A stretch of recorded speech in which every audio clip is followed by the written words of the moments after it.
You're listening to the Navigating Leadership Podcast, a podcast where you get to sit in on conversations I'm blessed to have with leaders from around the country and right here at home.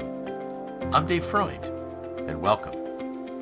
This week, I'm joined by Dr. Tim Elmore, best-selling author of 39 books. In 2003, he founded Growing Leaders. Dr. Tim Elmore has equipped more than 2.7 million students with the skills needed to lead in this exciting and challenging time.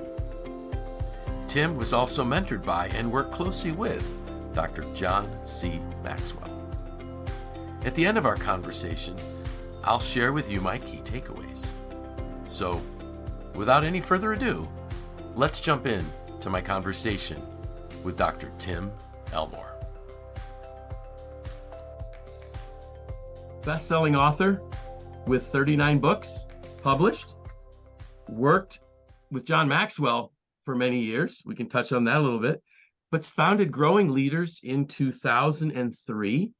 And Dr. Tim Elmore, you've equipped more than 2.7 million students in how to lead in this new world that we're living in today, which I think is fascinating and exciting. And primarily what we want to talk about today is your book, The New Kind of Diversity. So welcome. So glad that you've taken some time to speak with my listeners and me today. Yeah, it's my pleasure, David. Good to be with you today. So Tim, just a quick, most of the listeners that listen to the Navigating Leadership podcast know that I've known John since 2014, not as well as you did. What was it like to work for John Maxwell? Oh my. Well, I started with him right out of college. So the advantage of that, of course, is I saw a very good, strong leader at 23, and I didn't have to make a bunch of mistakes. I didn't have to unlearn a lot of bad leadership habits, which was wonderful. Yes. And David, it was really before he was famous.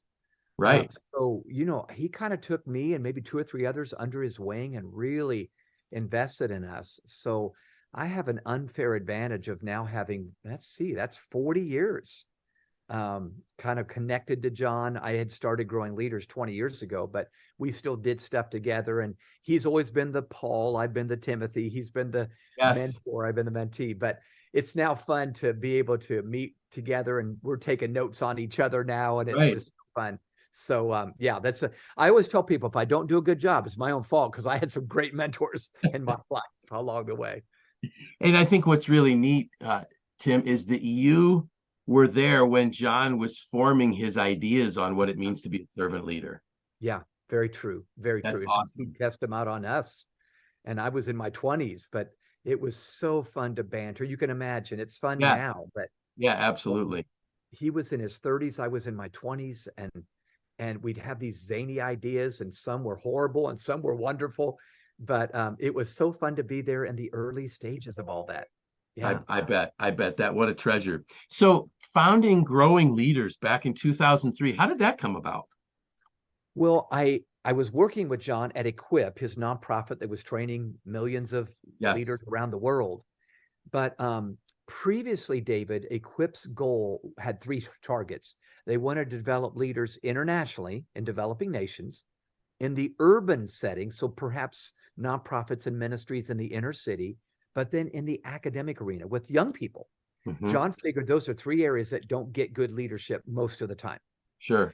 Well, after September 11th, 2001, you remember that big day we just talked about?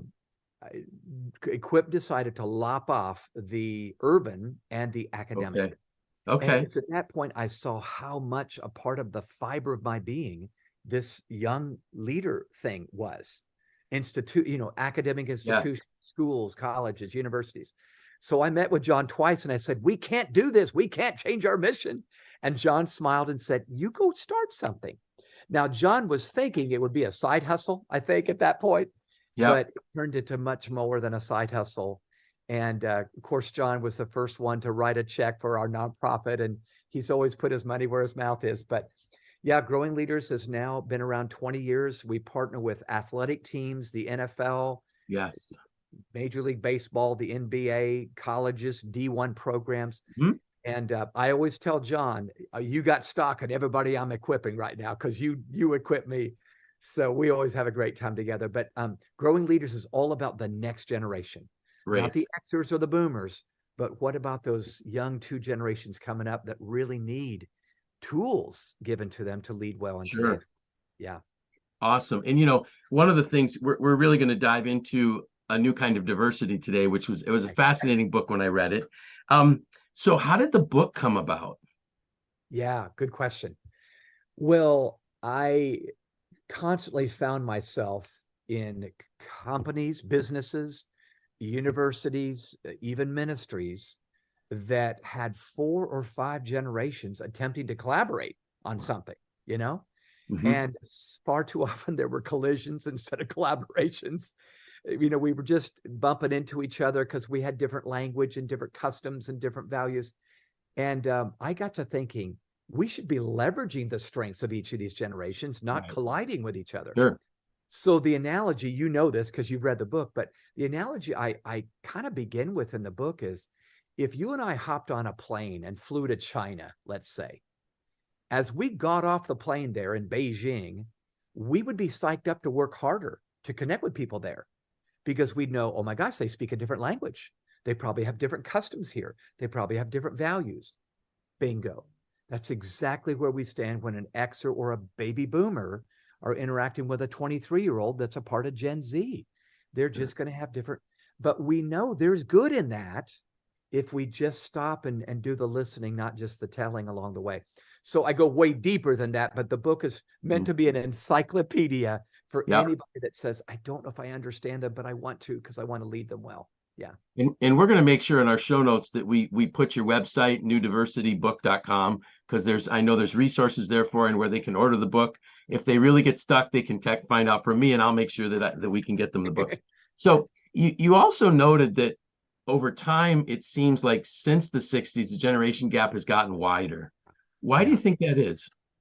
Well, I think it's probably 4 or 5 reasons, but one that I believe leads the list is, while the term generation gap actually came from the 1960s, when I was a kid, as the baby boomer generation was the young whippersnappers during the day, the generation gap got bigger when the screens that are in our life went from public to private. So back in that day, there was one screen in our house. It was a black and white TV, or maybe a color TV, but it was one screen that we all gathered around. We watched I Love Lucy together, or Dick Van Dyke, or whatever. Yep. We watched together. We laughed together. We talked about it together. We were together. Fast forward to today, we've all got our own screen right now. Yeah. And this smart device I have in my hand, I can be in a niche or a silo with people that think like me, look like me, vote like me, and I'm not with my daughter's silo or whatever. So I may know she's got an Instagram account.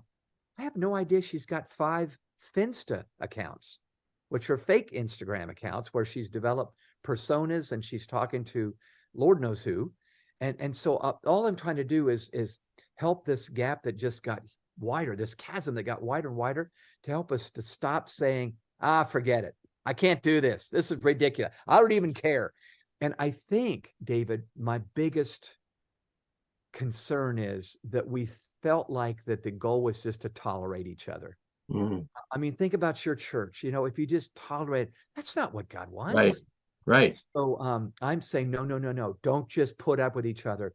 You find out who that 22-year-old is, and you say, let's leverage that for the purposes of this organization. And I think it's possible, because I see it being done even right now. That's awesome. So how did you do the research on all of this? Because your book has so much great data in it. Yeah. Well, I try to make everything I write pracademic. So that's not a real word, but I want it to be research-based, but very practical in its here's your action steps to take. So I did focus groups, loads of focus groups from people from all 5 of the generations that might be working together now. So it'd be the builder generation, who grew up in the Great Depression and World War II. Then the baby boomer generation. There was a boom of babies right after World War II when the soldiers came home. And then the Gen Xers, or baby busters, who were the product of the late 60s all the way through the 70s, that were in a little bit darker time of Vietnam and Watergate and the OPEC gas crisis. And then the millennials, the 80s and 90s kids, and then Gen Z, who really are the young people that are just now entering the workforce. but they're the people that only remember the 21st century. You know, they Right. have no memories of Columbine High School or even probably September 11th, 2001. Sure. So I sat down with people from each of these, and it was, can I just be blunt, rip-roaring hilarious to get their different viewpoints. You can imagine people grew up in the Great Depression just said, you all ought to be grateful you even have a job, and the jobs are plentiful right now, but they still carried that mindset into the 21st century. And then, of course, Gen Zers, I loved meeting with those kids. And they were all so respectful, but at the same time, they were blunt about their very angst-filled mindset. It's a generation of anxiety and mental health issues. So I did that, and then I collated quantity research, qualitative and quantitative, where I was drawing research from Gallup and Pew Research Center and McKinsey. So I kind of have a conglomeration of a whole bunch of research that I tried to pick and choose what would be most helpful to a reader that said, I can't go through all this, but they could read a book and make it an encyclopedia for them on the generations. Yeah. That's great. And I also love, the way you write, where you put, there's enough stories in there that it's entertaining to read, and it kind of draws you in. As you looked at these 5 generations, which I think is so amazing that we could have 5 generations in the workplace at one time. Yeah. And to me, I love the richness of the diversity, right? That new diversity that's in there. Was there anything that was a common theme that you see between all 5 generations? Yes. Oh, I'm so glad you asked that question. So I ended up asking each individual generation, what do you want most from the other generations when they interact with you? Well, you can imagine I got a truckload of responses, I need more respect for, blah, blah, blah.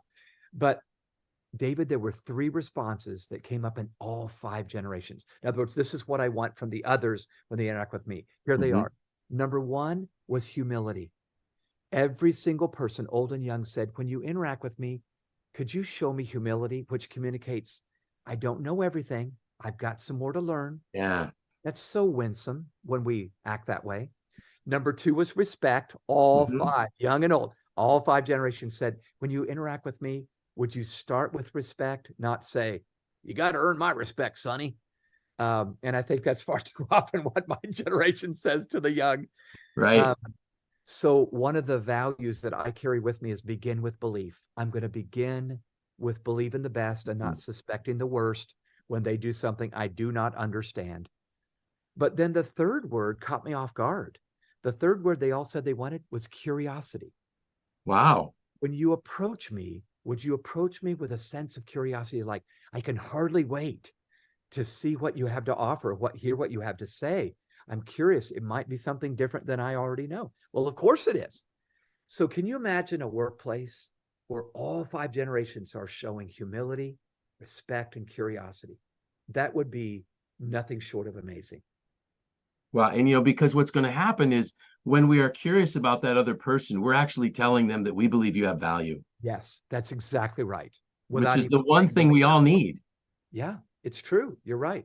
Well, can I tell a story? Would that be all right if I do? Oh, please do. Well, one of the stories, listeners, that I tell early in the book, because I wanted to help people 40 and over get this concept right. I tell the story of Tony. It's a true story. Tony, in his senior year of college, was working part-time at a paint store. And he was, selling paint in a major retail brand paint store. And while he was going through that senior year working, he happened to get on a TikTok account. He had started a TikTok account. I always say, of course he did. He's in college. So Tony is on this TikTok account, and he starts posting videos of himself mixing the paints together and making vivid shades of blue and purple. And while he's doing this, his account goes viral. Wow. So by the time that young Tony at 21 has 1.8 million followers and 37 million views, he realizes, oh my gosh, I need to share this with our leaders. We can monetize this. This could be something we could use for marketing. So Tony, young Tony, puts a slide deck together to present to the executives, but Tony does not get one of these leaders willing to listen to him. Doesn't get one set of eyeballs who's willing to look at the slide deck. But Tony did get something he did not expect. Tony got fired. Yep. He had leaders that just assumed he was stealing the paint, or probably Sure. distracting the customers, or probably was doing on company time. Yeah. And so they let Tony go. Now, here's the best part of the story, or the worst part of the story.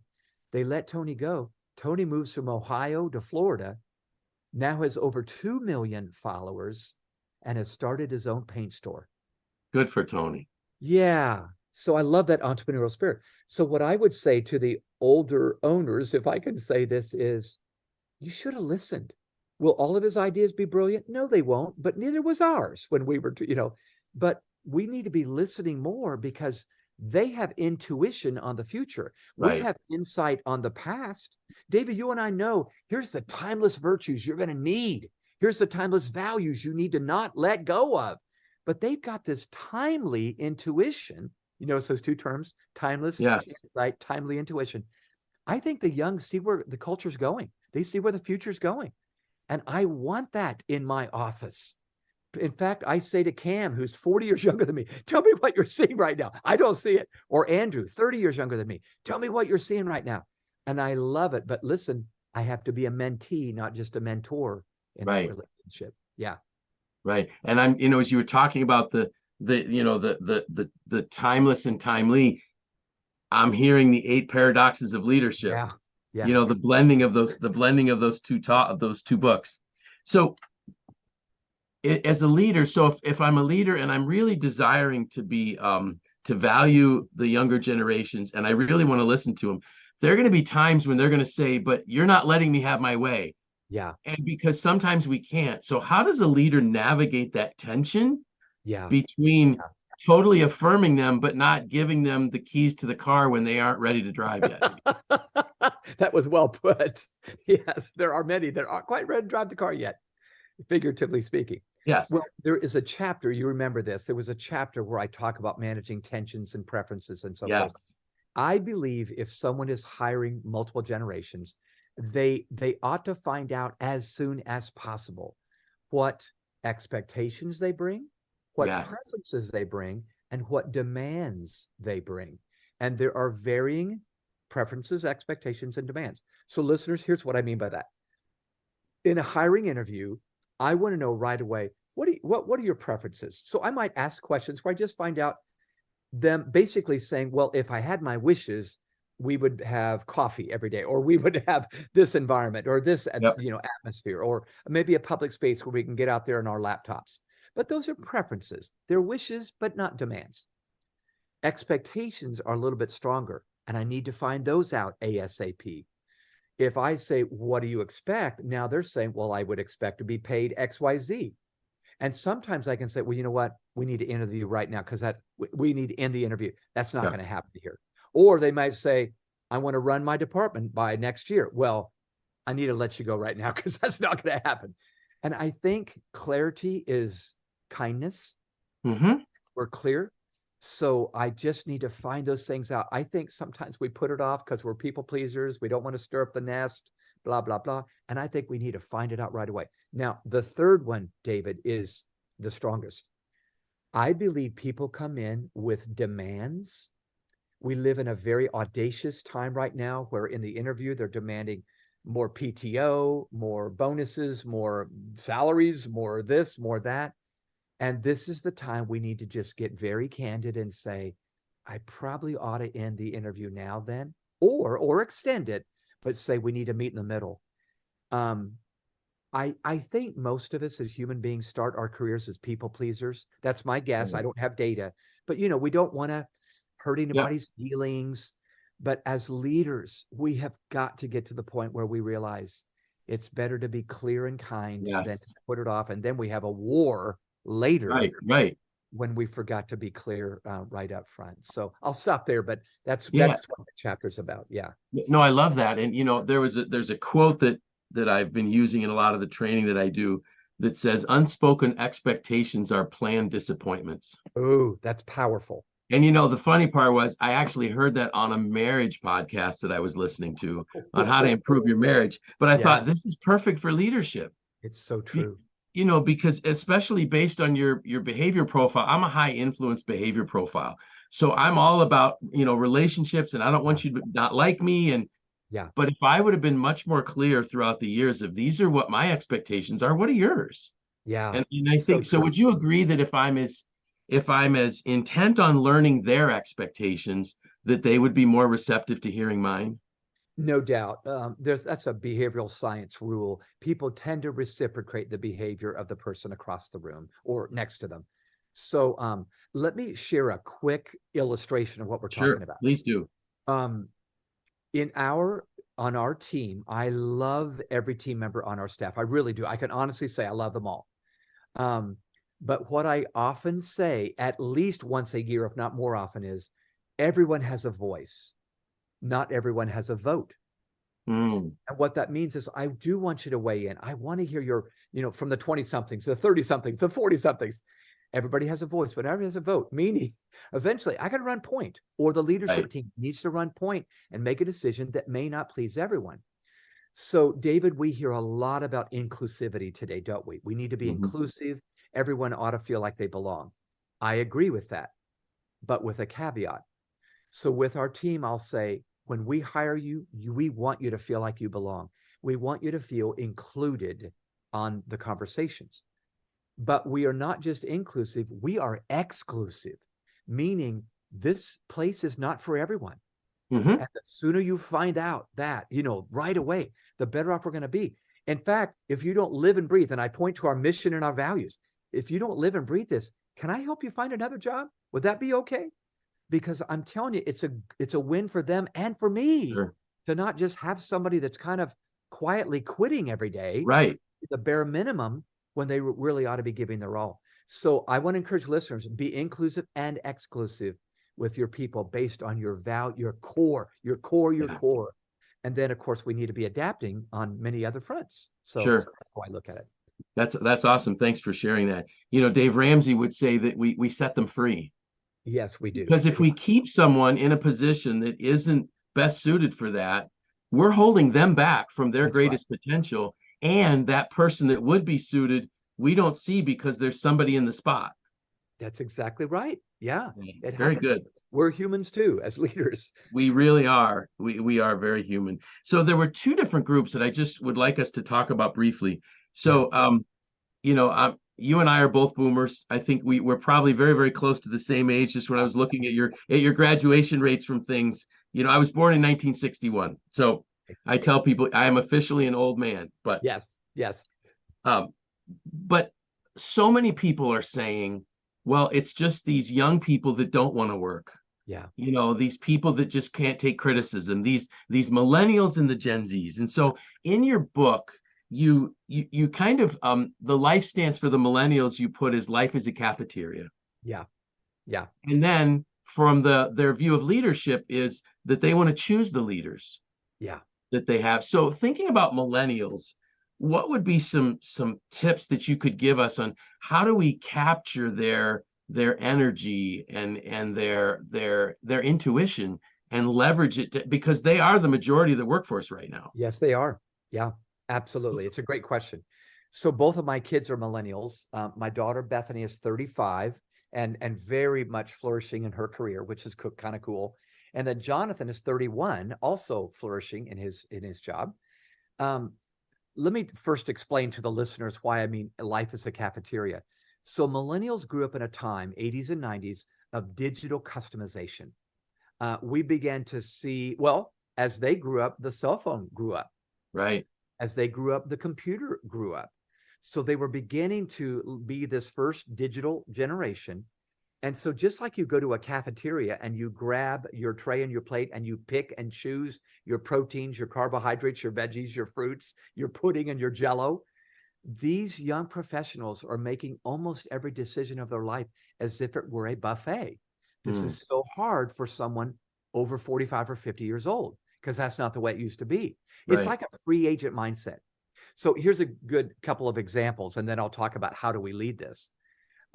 Both of my young professional children stopped buying compact discs to get their music long time ago. Why would they buy a CD if there's 5 songs I don't even like on that CD? Right. They get one song at a time and they form a playlist based on that. So they're choosing their songs. See that? I'm choosing. They do this with college. They'll graduate from high school and go to 2 or 3, maybe 4 colleges for one degree, and one's overseas, and this one's that, and so forth. They'll make spiritual decisions this way. You've heard me talk about this, I think. Yes. A little bit of Jesus, a little bit of Oprah Winfrey, a little bit of Buddha, a little bit of Confucius, and they form their own faith based on their taste, not on a truth source. Right. So it's important, number one, for me to know this, because I'm going to be gasping in the job interview, or I'm going to be freaking out in the job interview thinking they're a bunch of entitled, spoiled brats. They may be, but they may not be. They may be products of the time in which they grew up. In fact, listeners, consider this. Just like where a person grew up affects who they become, when a person grew up affects who they become. So if we don't like how they're turning out, we need to look in the mirror and say, how did I not raise this person better? Sure. Or how did I not teach them or coach them better? So let's go to, what do we do? So with millennials, I think it's important to know that meaning is as important as money. They do want money for sure, but we need to make sure that meaning, in many ways, meaning is the new money for them. How is the organization we serve in profiled as it's making the world a better place? It's changing the world. It's making a difference. Yes. All those are cliches, but not to them. So make sure you are, and then make sure you tell them what you're doing on this, seemingly trivial job that you feel like it's too trivial, is actually part of the bigger picture that's actually moving the needle in the world. That's important. I think a second thing is we do need to let them weigh in. Many of them are just now finding themselves in management positions. They want a voice, and now they want to vote. The Gen Zers may not get a vote yet, but millennials, 25 to 40 need that, and we need to be releasing them. And if we're not, something's wrong with our leadership, perhaps. Yes. We didn't get them ready. Think about it, David. When you and I look at the leaders in Washington, D.C., in Congress and so forth, it's pitifully old. It is. Oh, my God. So I'm just thinking that's our fault. That's not the millennials' fault. We should have been getting them ready. Let me see if there's anything else that might be quick and helpful for leading millennials. Well, I believe you suggested this just a minute ago. I believe when we lean in to listen and so forth, they do tend to reciprocate. So let me offer a quick acronym for leading millennials. I am old enough that I want to just tell them what to do. I'm going to admit it. I know what to do. I'm going to tell you what to do. But that phrase we've used forever, this is a leg you got to stand on, meaning this is the only ground you've got to stand on. Right. So let me take the word a leg, or ALEG, and it really informs how I approach young professionals. The letter A reminds me, instead of telling, ask. Ask questions. If they just did some wingnut, foul-tip, bonehead thing, don't say that. Say, tell me what was going on in your mind when you made that decision, or how did you come to that conclusion, or what made you choose that path? Sure. I think when we ask, it makes them feel significant and valued. You just alluded to that. Right. The letter L is listen. So after we ask, it does a little good if we don't stop and listen to what they're saying in response. So when I listen, they feel heard. Okay. So I make sure to do that. The letter E is empathize. Our older generation, David, has not done this well. We're so frustrated instead of fascinated with these young people that we just, come on, just get some grit in you, sonny, So with empathy, we end up listening and responding with things like, oh my gosh, I had no idea. Or I bet that made you feel awful when that happened. Now, we don't stop with that, but we do that because we're about to earn our right to offer some input. Yes. So if I ask, listen, and empathize, the letter G is guide. But I've earned my right to guide them, not with my badge, but with my relationship with them. I have found they so reciprocate. They're so ready to hear because we've heard. They're so ready to listen because we've listened. So I'm going to stop there. I don't need to give a clinic on this, but isn't that a simple acronym? That's perfect. I love that. Yeah. And I love that. ALEC, so easy for us to remember. Thank you so much. So let's just quickly go to our Gen Zs. Okay. And this is so their life stance is they're hoping and coping. Yeah. which Yeah. makes sense because they were born since 2000. They've seen nothing Yeah. but upheaval. And Yeah. then their view of leadership is they're not so sure they need us. Now, Yeah. I'm one of these crazy people that says, I think this is tremendous opportunity for Yeah. organizations. Yeah. But It is. what's your advice on how do we connect with Gen Okay. Z? Good question. If I was to give a 5-minute seminar to listeners who said, I just don't understand Gen Z yet, I would say, know that if they're like the other 59 million Gen Zers in the US, they're going to bring two meta qualities with them: a high sense of agency and a high sense of anxiety. Mm-hmm. Those are two realities that are huge for Gen Z. So let's start with high sense of agency. Because they grew up not just with a cell phone, but with a smartphone, they do have this sense of, I know, I looked it up, or I've watched 17 YouTube videos on this thing, or whatever. So just count on a very audacious, high sense of, I think I know what I'm doing, and I'm 22 years old. Sure. May happen. And by the way, they do know a lot. They know a lot more than I knew at 22. Mm-hmm. I didn't grow up with a smart device in my hand. Right. But the high sense of anxiety is just as real. So the I'm coping and hoping. When I did focus groups with Gen Zers, I just loved talking with them. They were very respectful, but they were candid. They would talk about how they were fighting angst and anxiety, sometimes disorders, Mm-hmm. anxiety disorders, depression, panic attacks, stressed out lives. They're overwhelmed. The number one word they use to describe their life is the word overwhelmed. Wow. They may be coming onto the job already overwhelmed, and you're about to give them a new job. Right. So I know the frustration you can feel. I felt it myself. I'm going, good God, this is the least of your worries in 10 years you're going to have. Count your blessings right now. But that doesn't help us. That doesn't help them. We've got to say, oh my gosh, I'm so sorry you're going through this. Let me help you build a little bit of resilience, because I think this could help you as you go forward and you build muscle memory in this job. Sure. So to how to lead Gen Z, I think, one, it really helps to build, if we can, some internal gig economies. So we've all heard the term, I think, gig economy. That's where it's a very entrepreneurial zone in the already established ministry or business or whatever, where they could feel like they're starting something in an already established and maybe well-funded organization. Good. They want to be entrepreneurs.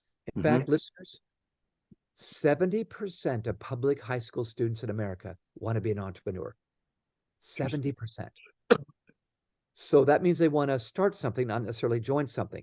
Sure. When I ask about that, some of them are honest enough to say, well, the reason I don't want to join this is it's run by a bunch of dinosaurs, from the 20th century, So just know that's their perception, even if it's not true. So I think we need to set up spaces for them to maybe beta test some ideas and maybe have a little bit of funding where they could test out something on their intuition of where the culture and the marketplace is going. I think that's good. I let some Gen Zers on our team try out some new things that they loved getting to try out, because, here's this author that's letting them try these things out. Sure. So that would be one. I think you need to know that they want autonomy quite a bit more than you're ready to give it to them. So I have a little document I put together called How Work Works. And one is, I say, you do know that autonomy is earned through productivity. It's not that I don't want to give you autonomy, but the more you produce fruit, the more you bear results, you're going to get lots of free time, Josh, because you showed me you don't need someone standing over your shoulder. Right. So we have, for many team members, unlimited PTO at Growing Leaders, which is audacious. Oh my gosh, OMG. But the reason we do is we hire highly responsible people that have shown us in the first few months they're very trustworthy. So let Lauren have a lot of PTO, because we know she's going to get the job done. So I'll stop there. There's lots more in the book, but that would be my list of a quick list on how to lead them. Thank you. I think that's so great. Thank you so much for sharing that. And the reason why I have such optimism with especially Gen Zs is that if we can establish that connection where we value them as who they are. Yeah, right. And they view us as some stability in a very unstable world. Yeah. We will get loyalty that a paycheck can't ever buy. Yeah, that's exactly right. I often use the term, we need to win them at the heart level, not at the wallet level. The Yeah. wallet level, they'll do what they think you paid them, which may or may Right. not be great. Let's be honest. In nonprofits, that may not be great. True. But if we win them at the heart level, oh my gosh, they'll go to the mat for us. They'll want. Yes. When John Maxwell hired me at a church 40 years ago, I would have done anything. In fact, I still would, but I would have done anything for him because you know what? He won me over. Yeah. He loved me. He equipped me. He trained me. There's not a thing I wouldn't have done. And that's what we need to do now for the next gen, I think. Right. You bought into the leader before you bought into his vision. There's a law. There's a law we both know about. Well, Tim, thank you so much for taking so much time to chat with us this afternoon. Sure. I really appreciate it. Again, in my link, there will be to the website, newdiversitybook.com. The New Diversity, I got it right here, folks. You need to get this book. And again, we'll make sure that you know how to find it. It's a great book and great content. And my friend, thank you so much for giving me so much time. I know you're a busy man and we really appreciate it. Always good to spend time with you, David. Thanks. Thank you. Wow, what a great conversation with Tim. So here are my takeaways. You have to want to connect with people. It has to be a choice to truly connect with them. I also found it interesting that the technology of today has widened the generation gap because we went from one screen in a house to multiple screens. I also found it fascinating that the three things that all 5 generations want are the same. People to be humble, people to show them respect, and people to be curious about who they are and what makes them tick.